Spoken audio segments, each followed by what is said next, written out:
Hi, I'm Dr. Betsy Greenleaf here with another episode of Body, Mind, Spirit.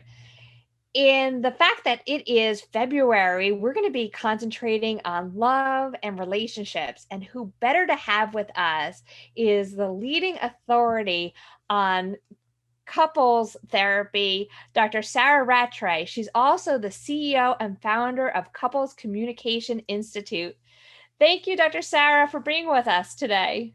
It's a pleasure, Betsy. Thank you so much. How did you end up getting into couples therapy? Well, when I was in school, when I was a kid in high school, it was challenging for me to make friends. And when I went to college, I took a really popular freshman psychology class, Psych 101. And what interested me the most was what makes people like each other. And so I started taking class after class in psychology and just was fascinated and even did a little bit of undergraduate research on what makes people like each other, what makes people get along with each other. And at the same time in psychology, I was learning about Maslow's hierarchy of needs. And that just really grabbed me. And that is a theory that if your basic needs are not being met, you can't move up to more advanced levels of need. So the most basic need is things like food and shelter. So if you don't have food and shelter, you can't attend successfully to more advanced things. And at the very top of the pyramid is what's called self-actualization, which to me just means being the best person that you can possibly be. And so when I launched my career, I went to graduate school, and then in my career, I've been focusing on couples and what helps them to get along. And at the same time, bringing in sort of that concept of self-actualization, the relationship actualization, what makes us be the best partnership that we can be. And that has just been my passion for 30 years. And I was thinking about it. Sometimes it's so easy to fall in love, but then we get in these relationships and you see it all the time. You see relationships falling apart, you see marriages ending in divorce, those rates are going up. So, what is happening that's why we're seeing this so much? Just one simple factor, I think, is most of us don't have good role models of what you need to do to maintain a really strong relationship. And I think, as we all know, we expect that it's going to be magical. And since I love this person, since I fell in love, that must be enough. That must be enough to carry us through. And combined with that, maybe the fear that if we have to work on it, that maybe that means we weren't meant to be. And as I said, putting that together with actually not even knowing what to do, I think it all just falls apart.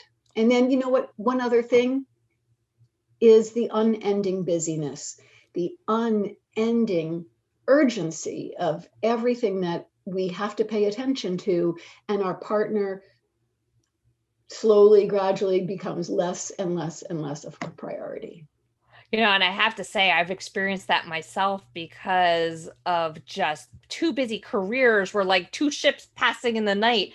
And there have been Yes. times when we're like, one's coming home, one's leaving, and you're like, hey, I know you. You must be my roommate, because Yes. you don't see each other. So communication, let alone you got to actually be in the same place to be communicating. So Absolutely. what kind of, like, if somebody wants to build a stronger relationship, where do they even start? Well, you know what, Betsy, let's start with what you just said.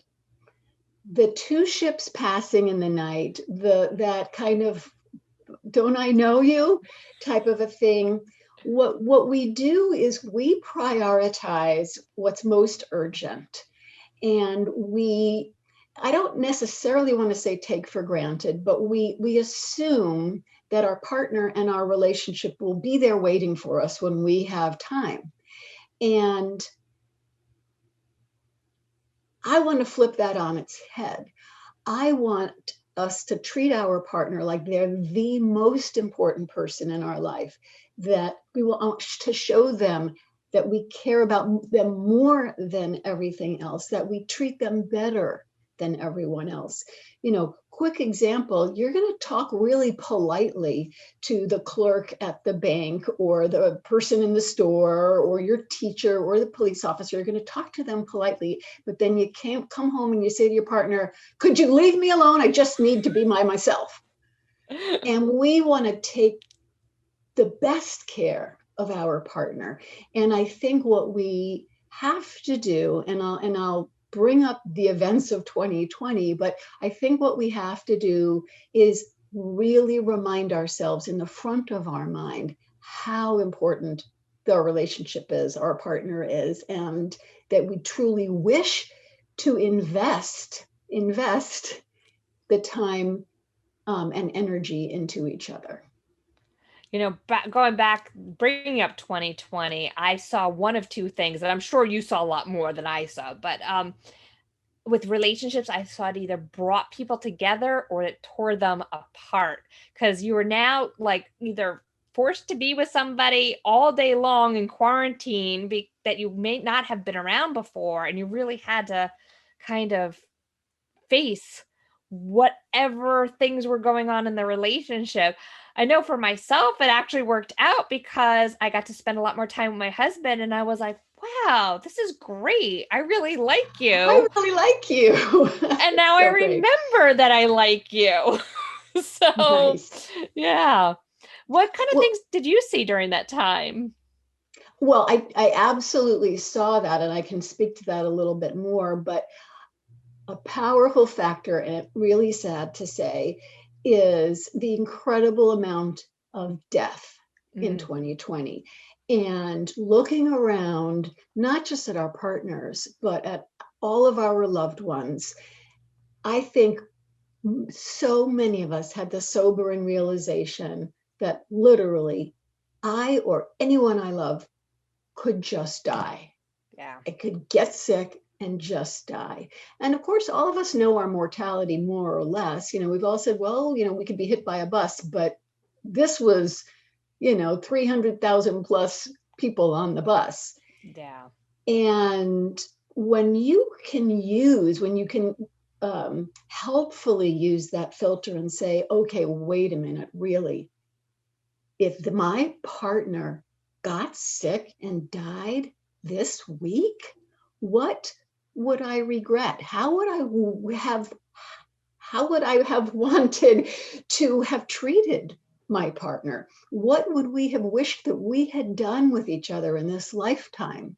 And I think for many couples, and not all couples, but many couples, that really put the motivational spin on, oh, yes, I really want to let my partner see how much I love them. I don't want to just say, I'll tell you, in 3 years when I'm a little less busy. That's a great point. That is a great point. Are there like standard steps that you have couples go through to try to build their relationship? Yeah, so some things that I would love to share with you are that, let's just start with some real basics. When you want to have a conversation with your partner, get their attention in a nice way. Not like, hey, you. Not exactly like, hey, you, and especially, hey, you from the next room. Yeah. So if you're in some other room and all of a sudden I think of you, hey, Betsy, like, no, I don't know what you're doing. So if I want to talk to you, right? We all do that. If I want to talk to you, Betsy, I want to get up and walk to the room where you are. I want to look at you and I want to see, what is Betsy doing? If I see Betsy's furiously typing away, or something, I'm not going to talk to you. I'm going to wait. If it looks like you could be interruptible, I'm going to say your name really nicely. So I'm going to say, like, hey, Betsy, and I'm going to wait. If you say, yes, Sarah, then I'm going to say, do you have a minute? So that's how I want to really encourage people to start approaching each other. The reason is when we feel, I'm going to start big, when we feel threatened, when we feel a sense of danger, our body starts heading into fight or flight to protect us.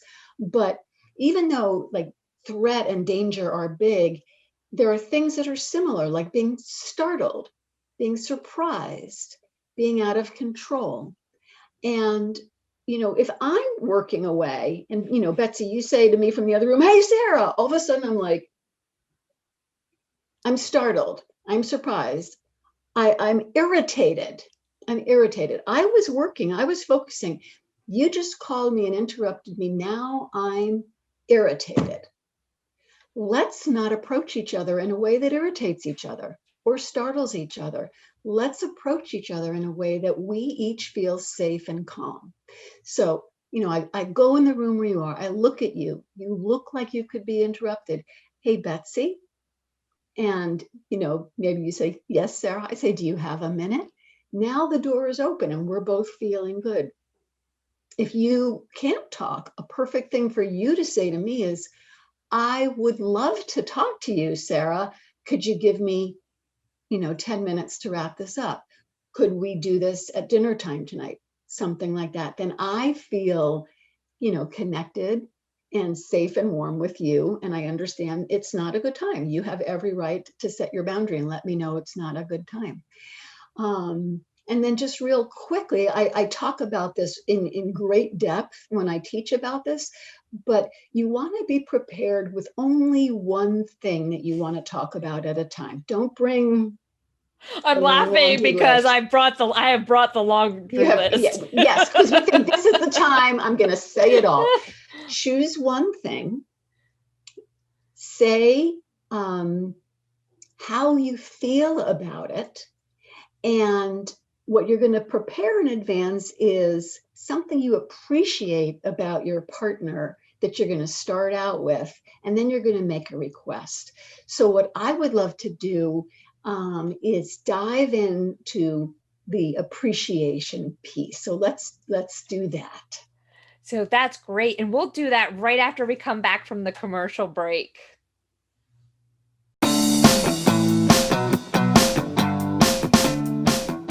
Happy Living here. I love good things made by good people. That's why I love Third Rock Essentials, a company founded by a surfer with a PhD that believes all personal care products should be so safe you can eat them. I drink an ounce of chelated silver oxide supplement every day to strengthen my immune system. Third Rock Essentials has all natural sun care, skin care, and silver supplement products I trust. Check them out at happyliving.com and select Partners in Happy. You'll save 20% off all purchases every time you buy using promo code HAPPYLIVING. Plus, for every order placed during the month of February, I'll donate 20% to WYTV7.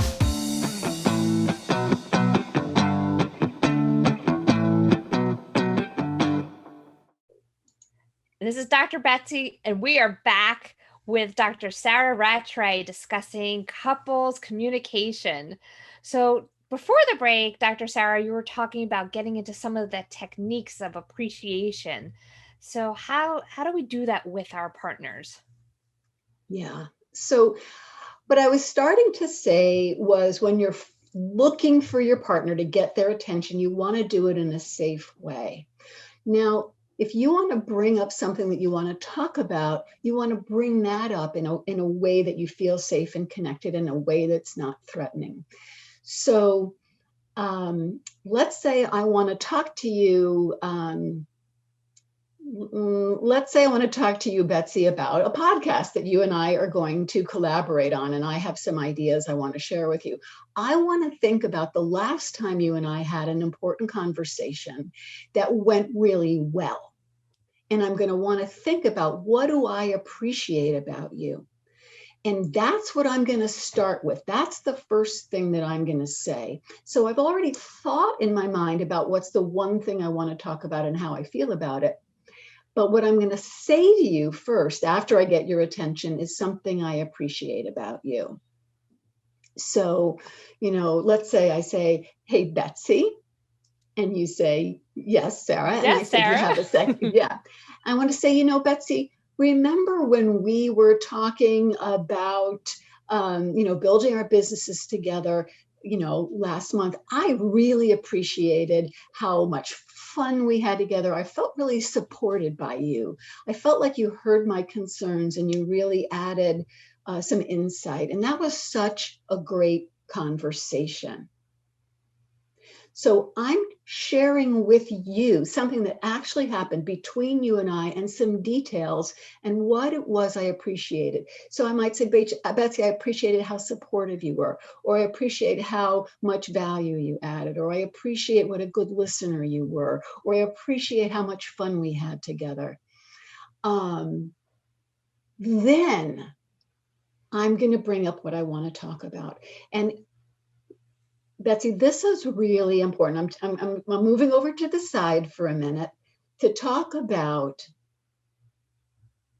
an overarching principle, an overarching concept to take into the rest of this year. Every moment that we have with our loved ones is an opportunity to get closer and more connected, or an opportunity to push each other farther away. So in the way that I get your attention, that's an opportunity to get closer and show that I respect you. In the way that I let you know that I appreciate you, that's an opportunity to get closer. Yes, I want to talk to you about something. That's the content. Yeah, but the point is, every time I talk with you, Betsy, can we get closer? So when you're talking about body, mind, and spirit, the spirit of always getting closer to each other through the way we treat each other is of the utmost importance. And I think that's part of the glue that keeps a strong relationship together.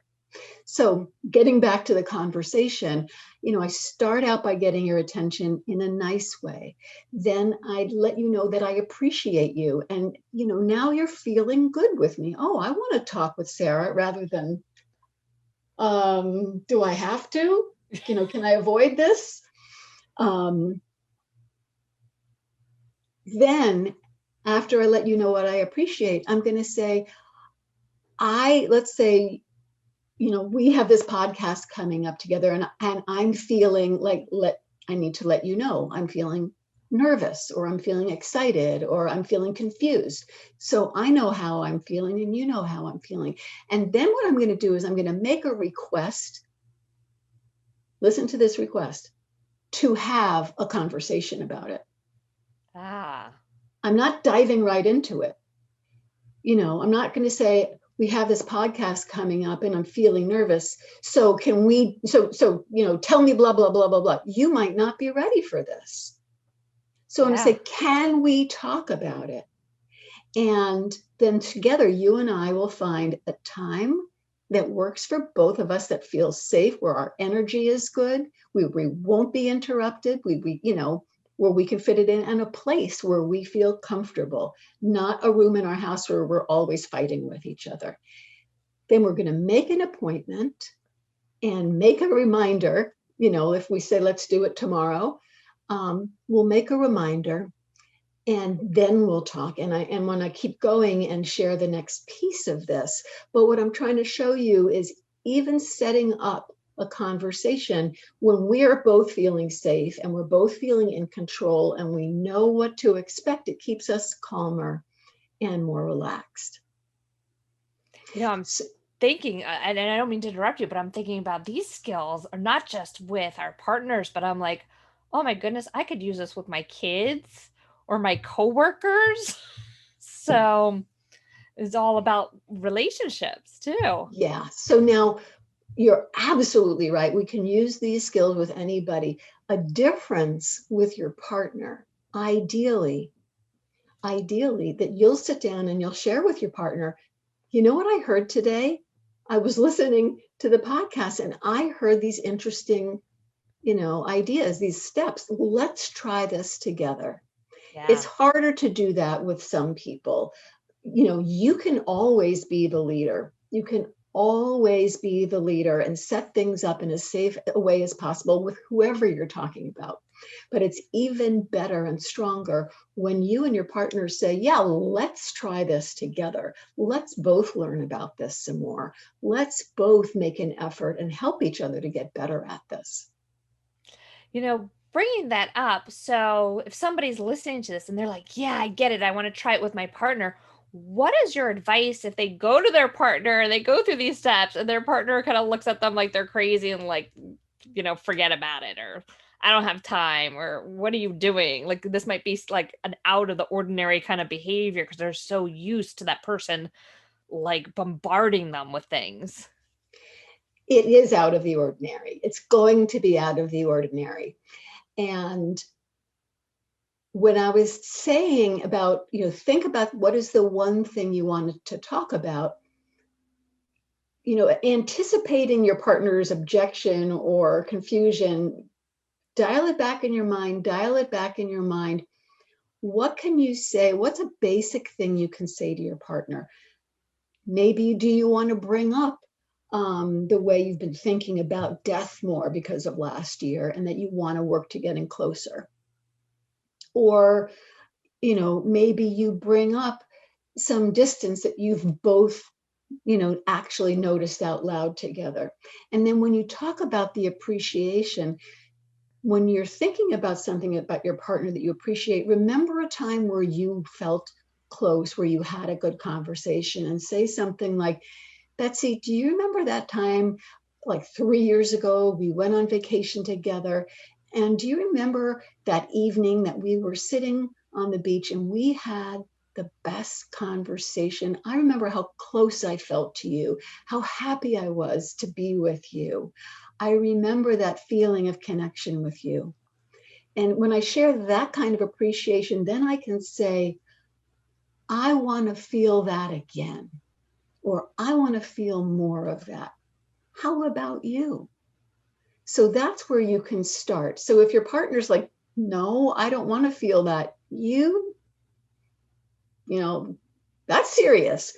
But if your partner's like, yeah, I like it when we're close too, that's an in, and have you, if your partner says, I want to be closer too, you can ask, is this something that you'd like to have happen between the two of us? Would you like the two of us to grow closer? And then you start building back up towards that question of, can we try these steps or ideas that I heard about on the podcast?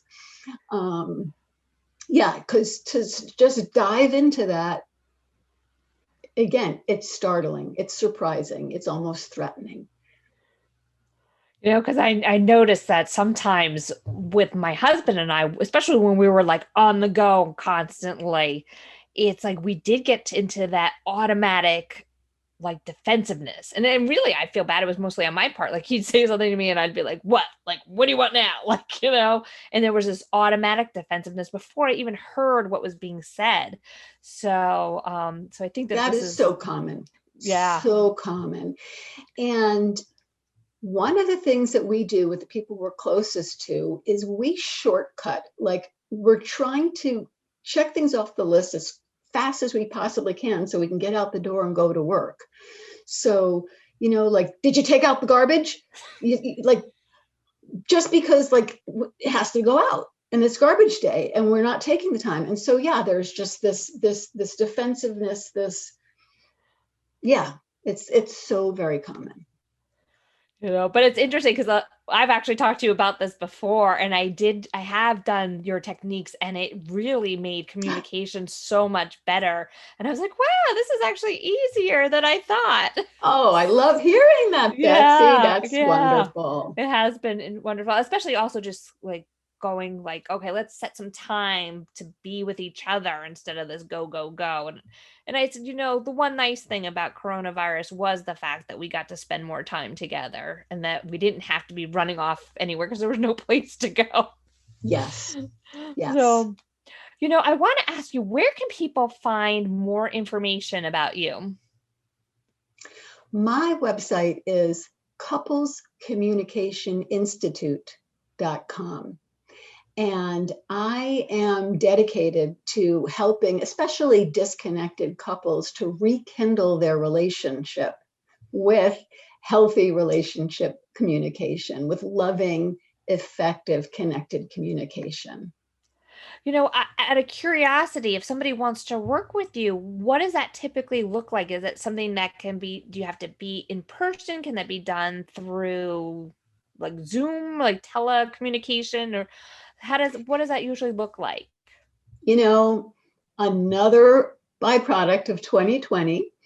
I was really dedicated to building an online set of programs for couples, but when March 2020 came along and the state that I'm in, the governor shut everything down, I stopped seeing couples. So I have not seen couples in private practice for about a year. And instead, I've been building online programs for couples where you can work with your partner in the comfort of your own home, not therapy, where you can learn these tools and get a bigger understanding of the motivation between you and your partner. Why is it important that you actually want to work on your relationship, where you want to take and make the time together to get closer? So, depending on exactly when this airs, Betsy, if people just go to couplescommunicationinstitute.com, you'll see what I have available at the time. And for sure, I do have a quiz there that you can take to learn about the state of communication in your relationship. That's great. And that actually gives an opportunity to help so many more people, because by doing it in that online forum, you can reach and help so many more people. That is absolutely amazing. So that's what I've been working on for a couple of years is, private practice, there's very few numbers of couples I can see. And after 30 years of working people, I was saying like, I really see this now. I see the big picture. I really know how to make lasting transformational change for couples, and I need to reach way more people. Oh my goodness. So thank you so much for all the work that you're doing and for taking the time to talk with us today. It's been a pleasure, Betsy, and always fun talking with you. I also want to remind people that if you enjoyed the programming today on Body, Mind, Spirit, then take the time to go to WYTV7.org and feel free to donate. Also, if you want to find more information, you can go to drbetsygreenleaf.com and follow me on social media. Dr. Sarah, are you on social media also? Yes. My handle, if you want to call it that, is Dr. Sarah Rattray on Facebook, Instagram, a little bit of Twitter, and LinkedIn, and probably more by the time this airs. Yeah, great. Well, once again, thank you so much for being with us today. Thanks for having me, Betsy, and I look forward to next time. Great. And we'll see you again in a week on next episode of Body, Mind, Spirit.